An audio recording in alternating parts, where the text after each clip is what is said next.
ओम नमः शिवाय। हर हर महादेव। कैसे हैं आप सभी शिव भक्त? आप सभी शिव भक्तों को मेरा प्रणाम। आप सभी को रंग पंचमी की बहुत बहुत शुभकामनाएं। यह है देवताओं की होली महाराज, जिस दिन आपकी बड़ी से बड़ी कामनाएं भी पूरी होती हैं।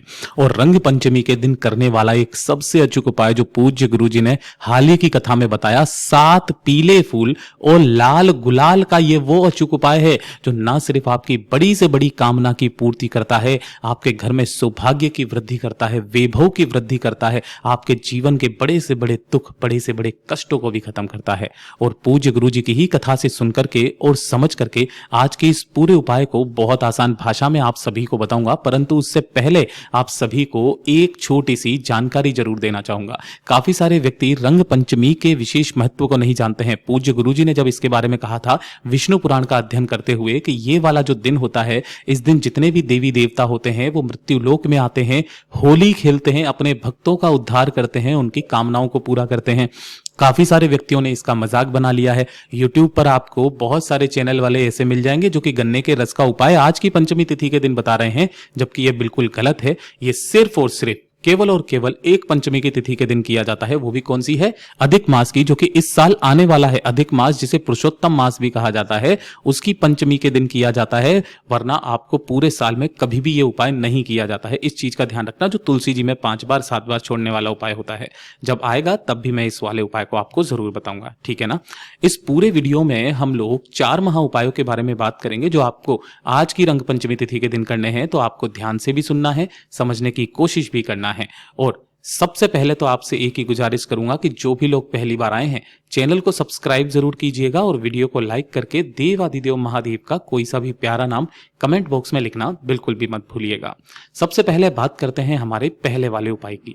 ये वाला जो उपाय पूज्य गुरु जी ने बताया था, देखिए आज के दिन करने वाले 4 महा उपायों में से जो 7 फूल और लाल गुलाल वाला उपाय है, उसे हम दूसरे नंबर पर देखेंगे, क्योंकि उससे भी विशेष उपाय जो पूज्य गुरुजी ने हाल ही में बताया था वो है बेल के भस्म का उपाय। पूज्य गुरुजी ने कहा कि अगर आपके परिवार में कोई भी व्यक्ति है जिसको किसी भी तरीके की कोई बीमारी है, कौन सी बीमारी है?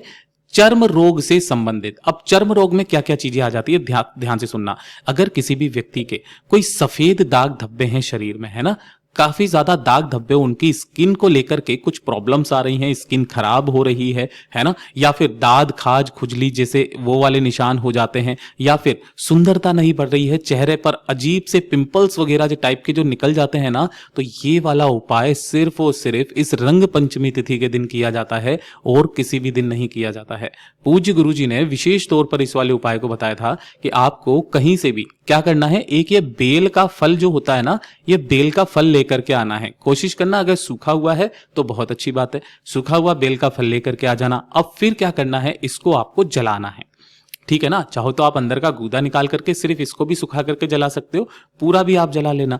जब ये जल जाएगा ना, तो जलने के बाद में इसमें से थोड़ी सी, ज्यादा नहीं कि पूरी की पूरी भस्म चाहिए, थोड़ी सी 2 से 4 चुटकी के बराबर के आपको थोड़ी सी भस्म निकाल लेनी है, ठीक है ना। इस तरीके से ये बेल के फल की भस्म निकलेगी। अब इस बेल की फल की भस्म को किसी भी एक सफेद रंग के कपड़े के अंदर आपको क्या कर लेना है, बांध लेना है और इसकी एक पोटली बना लेनी है, ठीक है ना। तो ये जो सफेद पोटली जिसके अंदर आपने बेल के फल की भस्म रखी है वो, और 1 लोटा शुद्ध जल, इन दोनों को लेकर के भोलेनाथ के मंदिर में जाओगे, शिवलिंग के पास किसी भी समय चले जाना, कोई दिक्कत नहीं है। जैसे ही आप यहां पर पहुंचोगे, शिवलिंग के पीछे की तरफ में आपको आसन लगा करके बैठ जाना है, जिससे आपका मुख उत्तर दिशा की तरफ में हो जाएगा। जो पूजा पाठ अर्चना करनी है पहले करना। सबसे पहले आपको पूजा करने के पश्चात शिवलिंग को अच्छे से धुल लेना है, साफ कर लेना है, सुखा लेना है। उसके पश्चात आपने जो सफेद पोटली ली है जिसमें बेल के फल की भस्म है, उस भस्म को आपको 7 बार शिवलिंग के ठीक ऊपर आपको क्या करना है, छिटकना है इस तरीके से। या फिर आप अच्छे से चाहो तो लेपन भी कर सकते हो। पूज्य गुरुजी ने कहा अच्छे से बेल की फल की भस्म का आपको क्या करना है, अच्छे से शिवलिंग पर लेपन कर देना है। लेपन कर देने के पश्चात किस तरीके से, जैसा कि आपको मैं चित्र के माध्यम से बता दूं, आप ऐसे भी करके कर सकते हो। ये सफेद पोटली है, ठीक है। भस्म का लेपन करने के पश्चात आपको वहीं पर बैठना है, दोनों हाथों को फैला करके बाबा से विनती और कामना करनी है। कामना करके इस शिवलिंग पर लगी हुई भस्म जो है ना, इसे आपको किसी भी एक कटोरी के अंदर निकाल लेना है और उसके पश्चात एक लोटा शुद्ध जल देव आदिदेव महादेव भोलेनाथ की शिवलिंग के ठीक शीर्ष पर आपको समर्पित कर देना है, श्री शिवाय नमस्तुभ्यम मंत्र का स्मरण करते हुए। जब ये संपूर्ण चीजें कर लोगे, उसके पश्चात आपने ये जो भस्म निकाली थी, इस भस्म को लेकर अपने घर पर आना। जिस स्थान पर भी आपके प्रॉब्लम हो रही है, उस प्रॉब्लम वाले स्थान पर इसे लगाए रखना आधे घंटे के लिए, और आधे घंटे के पश्चात आपको स्नान कर लेना है। आपको अगले ही दिन से उसमें फर्क दिखना शुरू हो जाएगा। आप चाहो तो ज्यादा भस्म लगा निकाल सकते हो। डेली आपको आधा घंटा लगा करके फिर स्नान कर लेना है। 2 से 4 दिन करके देख लीजिएगा, आपकी उस जगह पर सुधार आना शुरू हो जाएगा।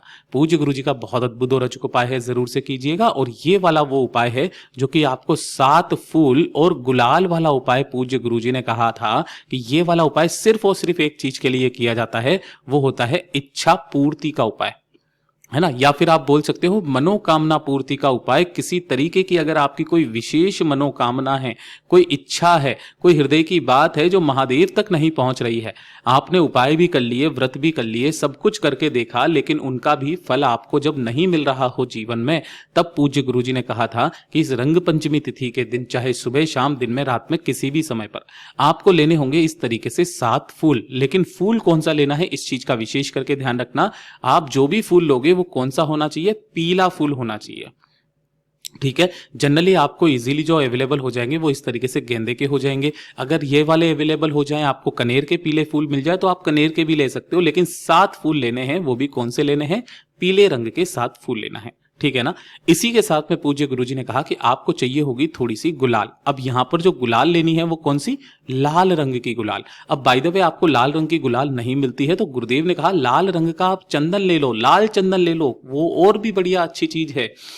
आपको अपने ही घर पर ये जो 7 फूल आपने लिए हैं, चाहे कनेर के चाहे आपने गेंदे के लिए हो, उन पीले फूलों के ऊपर एक एक चुटकी आपको थोड़ा थोड़ा सा या तो लाल गुलाल या फिर लाल चंदन आपको छिटक देना है सभी के ऊपर, है ना, सातों के सातों फूलों के ऊपर। लेकिन ध्यान रखना सातों फूल एक जैसे होने चाहिए। अगर आपने गेंदे के लिए हैं तो सातों गेंदे के लेना, कनेर के लिए हैं तो सातों के सातों कनेर के फूल लेना, ठीक है ना। इस तरीके से लाल चंदन की बिंदी लगा करके या उसके ऊपर थोड़ा थोड़ा सा लाल चंदन छीट करके या लाल गुलाल छीट करके आपके घर में जो भी एक छोटी सी कटोरी हो, उसी कटोरी के अंदर आपको इन सभी फूलों को क्या कर देना है, इस तरीके से रख देना है। रख देने के पश्चात अपनी कामना कहते हुए आपको इस कटोरी को उठाना और आपके घर में, यहां पर घर में जहां पर भी आपके भगवान जी विराजित हैं वहां जाकर के इस कटोरी को आपको रख देना है कुछ इस तरीके से, ठीक है। रख दोगे। रख देने के पश्चात एक गोल भाती का घी का दीपक इन्हीं के सम्मुख में प्रज्वलित कर देना है, जला देना है। जला देने के पश्चात आपको क्या करना है, अपनी कामना करनी है, विनती करना है। जब ये दीपक ठंडा हो जाए, चाहे अगले दिन चले जाओ, कोई दिक्कत नहीं है। ये जो सातों फूल है यहां से उठाना और उठा करके एक लोटा शुद्ध जल अपने घर का तांबे के कलश में लेकर के पहुंच जाना भोलेनाथ के मंदिर में, शिवलिंग के पास में।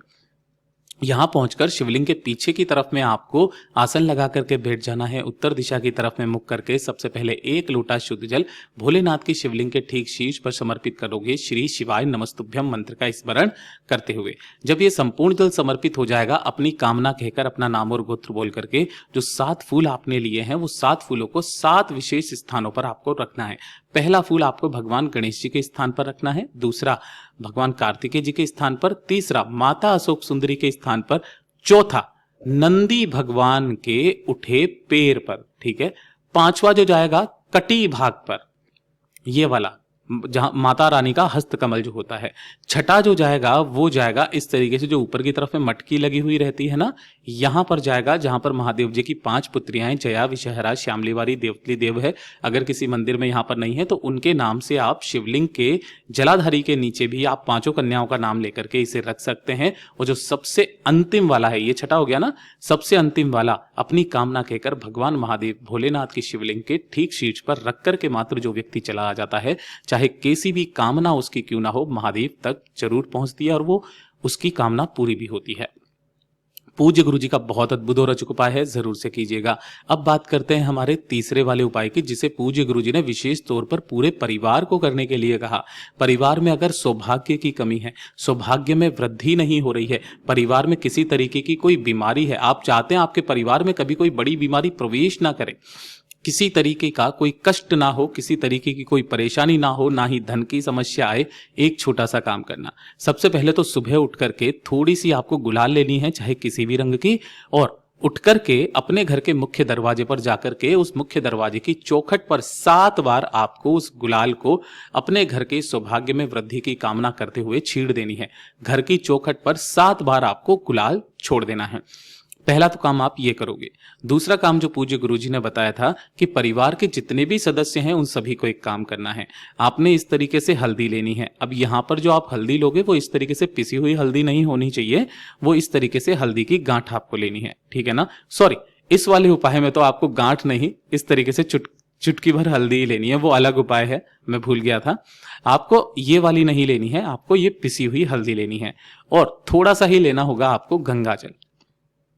तो जो आपके नहाने की बाल्टी होती है ना, उसी नहाने की बाल्टी के अंदर थोड़ी सी हल्दी और थोड़ा सा गंगा जल आपको मिला लेना है, और इसी जल से आपको स्नान करना है। पूज्य गुरुजी ने जब इस उपाय के बारे में बताया था, विष्णु पुराण का ये वो उपाय है जो कि आपके घर में जितने भी दुख, जितने भी संकट, जितने भी कष्ट व्यक्तियों के साथ में आ रहे हैं, कोई बीमारी है जो नहीं कट रही है, स्किन से संबंधित कोई रोग, कोई परेशानी, कोई बीमारियां हैं नहीं सॉल्व हो रही है ना, उस सारी समस्याओं का काट करता है मात्र ये एक वो ऐसा उपाय है। पूज्य गुरुजी के सभी उपाय बहुत ही ज्यादा खास और अद्भुत है, जरूर से कीजिएगा। वीडियो पसंद आए तो लाइक करना, चैनल को सब्सक्राइब जरूर कीजिएगा। मैं आपसे मिलता हूं अगले वीडियो में, तब तक के लिए ओम नमः शिवाय, हर हर महादेव, जय महाकाल।